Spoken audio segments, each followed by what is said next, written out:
Hello students, welcome to परम M class. आज हम पढ़ेंगे reciprocal lattice of BCC lattice, body cubic centre lattice. ठीक है, ये इस लैटिस के बारे में हम यहाँ पे पढ़ेंगे।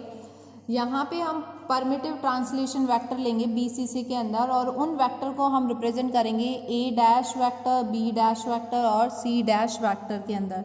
तो इसको हम लिखेंगे the primitive translation vectors of BCC lattice are A dash vector, B dash vector and C dash vector। या फिर आप इसको क्रॉस से भी रिप्रेजेंट कर सकते हो, डैश भी ले सकते हो। ठीक है, लास्ट हमने क्रॉस से यूज़ किया था, दोनों ही ठीक है। अब देखो ए डैश को जब आप रिप्रेजेंट करोगे तो ए डैश वेक्टर की जो वैल्यू होगी वो क्या आएगी, A/2 I unit vector plus J unit vector minus K unit vector. B के लिए जब आप सॉल्व कर रहे हो तो यहाँ आ जाएगा A/2 minus I vector plus J unit vector plus K unit vector. And C के लिए जब आप वैल्यू सॉल्व कर रहे हो तो ये आ जाएगी A/2 I unit vector plus minus J unit vector plus K unit vector. यहाँ पे I J K जो है वो किसको रिप्रेजेंट कर रहा है, यूनिट वेक्टर को along the x axis, y axis and z axis. यहाँ पे हम क्यूब यूज़ कर रहे हैं तो जो क्यूब की साइड होगी वो क्या होगी, सेम होगी, तो इसलिए यहाँ पे सभी में क्या आया है, A। अब इसको हम डायग्राम की हेल्प से समझते हैं। देखो डायग्राम आपको कैसे बनाना है, आप क्यूब ड्रॉ मत करना, यहाँ पे आप यूज़ करना हेक्सागन बनाना इस तरीके से।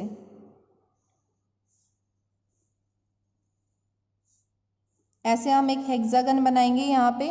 ठीक है, उसके बाद नेक्स्ट नीचे इस साइड से आपको ड्रॉ करना है, ये वाली साइड ड्रॉ करनी है। देन यहाँ पे इस तरीके से ड्रॉ करोगे और इसको आप इस तरीके से इसके साथ ज्वाइन करा दोगे।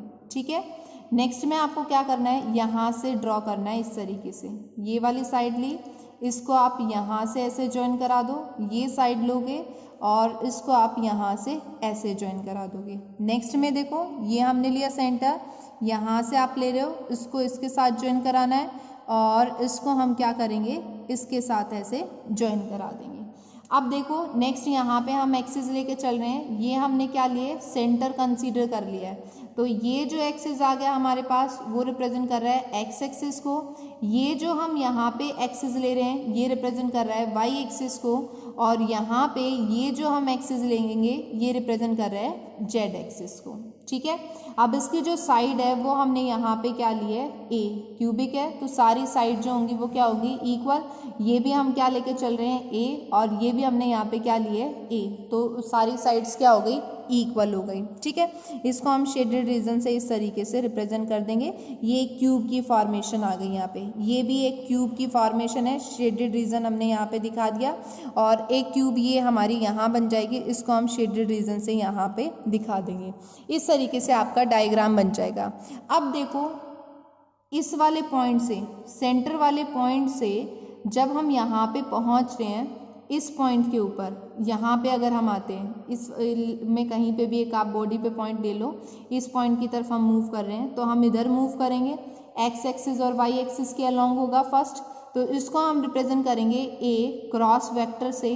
तो यहाँ पे इसकी जो साइड होगी वो हम यूज़ करेंगे A/2, इसका हाफ हो जाएगा। ठीक है, जो हम ये साइड यूज़ कर रहे हैं इसका आधा लेके चलेंगे। नेक्स्ट यहाँ पे एक्स एक्सिस और वाई एक्सिस के अलोंग जा रहे हैं तो ये दोनों वैल्यू क्या हो जाएंगी, प्लस में, तो I unit vector plus J unit vector, और के हमारा उधर जा रहा है और एक्स हमारा इधर आ रहा है, ये तो अपोजिट डायरेक्शन हो गई। यहाँ पे हम साइन क्या यूज़ कर लेंगे, -k।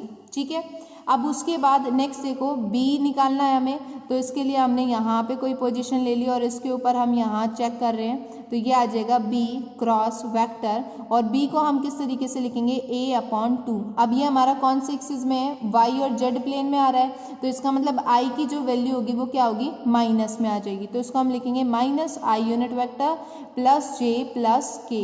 अब उसके बाद नेक्स्ट हम देखेंगे सी के लिए, तो हम सी के लिए इधर जाएंगे, ये आ जाएगा सी क्रॉस वेक्टर, यहाँ पे हमने ले लिया है। अब ये किस में आ रहा है, एक्स और जेड प्लेन में, कौन सा प्लेन रह गया, वाई, तो इसका मतलब वाई की वैल्यू जो है वो क्या होगी, नेगेटिव, क्योंकि वाई हमारा इधर आ रहा है और सी वेक्टर हमारा इधर जा रहा है, डायरेक्शन अपोजिट हो जाएगी, तो इसको हम लिख लेंगे a/2 i minus J plus के, ये वैल्यू हमारे पास यहाँ पे फॉर्म हो जाएगी।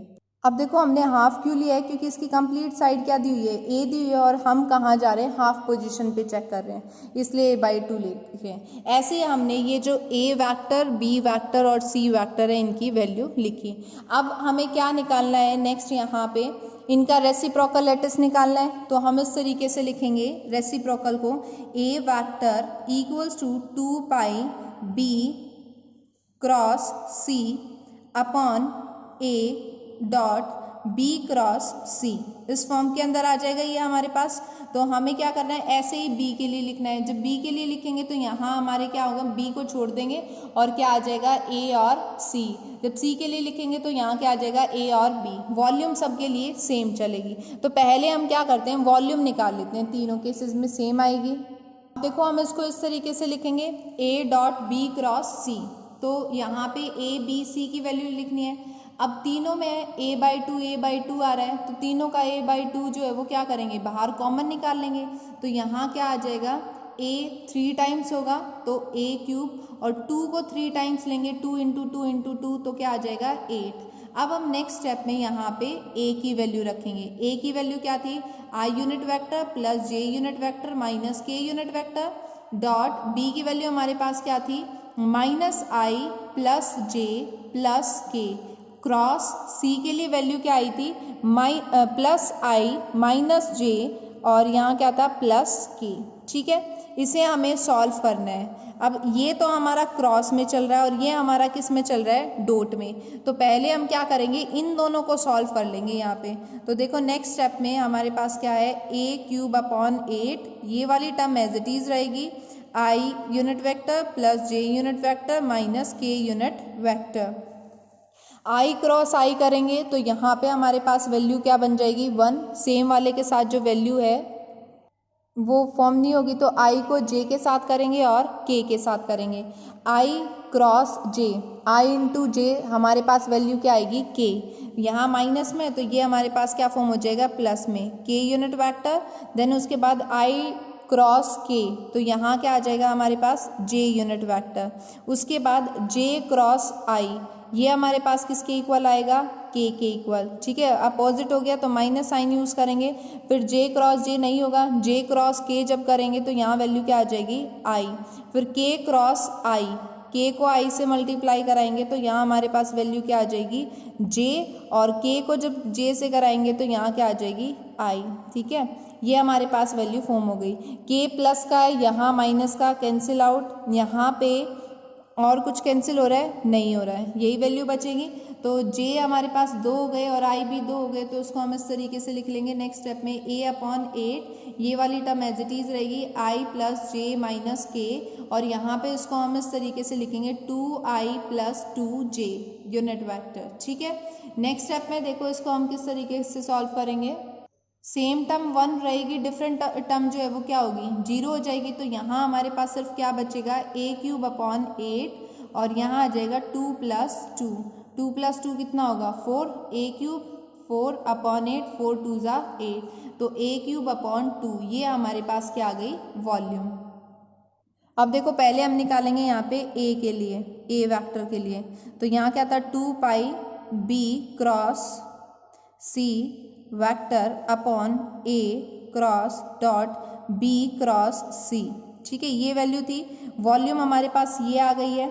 हम यहाँ पे 2 पाई को एज इट इज लिखेंगे, b क्रॉस c, जब इस वाली टर्म को सॉल्व कर रहे हैं तो यहाँ हमारे पास क्या आ गया है, 2i प्लस 2j, 2 को हम बाहर निकाल लेंगे, a³/8, 2 को बाहर निकाल लिया, अंदर क्या बचा, i प्लस j, तो यहाँ कितना आ जाएगा, 4, तो इसका मतलब यहाँ वैल्यू हमारे पास क्या बच गई है, क्यूब की जगह में 2 यूज़ करना है। 2 क्यों यूज़ कर रहे हैं, क्योंकि b क्रॉस c की है, यहाँ हम तीनों के लिए लेके चले थे इसलिए 3 आया था, 2 के लिए लेके चल रहे हैं तो स्क्वायर आ जाएगा। ठीक है, तो यहाँ हमारे पास a स्क्वायर आएगा और 2 इंटू 2, तो यहाँ 4 बचेगा भाई। इस स्टेप को दोबारा देखो, यहाँ पे देखो B क्रॉस C जब हम कर रहे हैं तो हम सिर्फ ये वाला स्टेप लेके चल रहे हैं।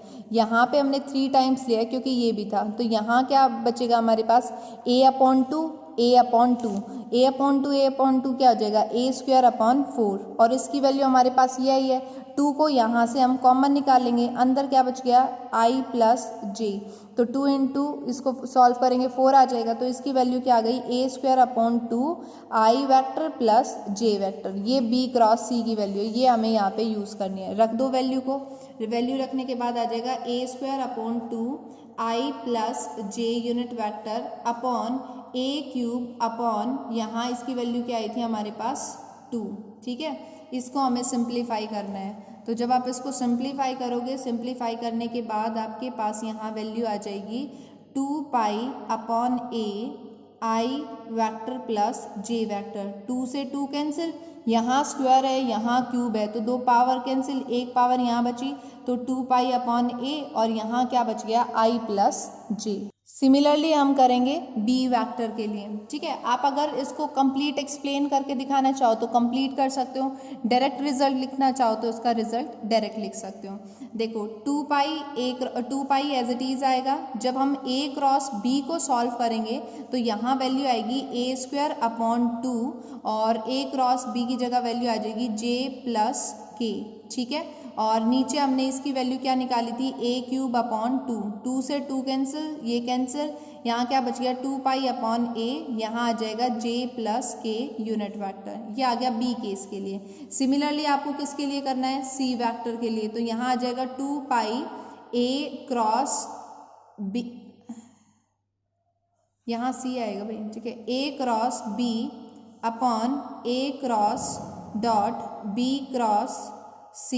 इसको जब सिंप्लीफाई करेंगे तो यहाँ आ जाएगा 2πA²/2, यहाँ पे वैल्यू आ जाएगी K + I upon A³/2। Solve कर दो, यहाँ आपके पास वैल्यू बचेगी 2π/A K cross plus I unit vector. ये आ गई C केस के लिए। ये जो वैल्यू हमें मिली है, ये वैल्यूज किसको रिप्रेजेंट कर रही है, रेसिप्रोकल लैटिस फॉर BCC। ठीक है, अगर कोई डाउट है तो आप कमेंट बॉक्स में लिख सकते हैं। Thank you for watching my video.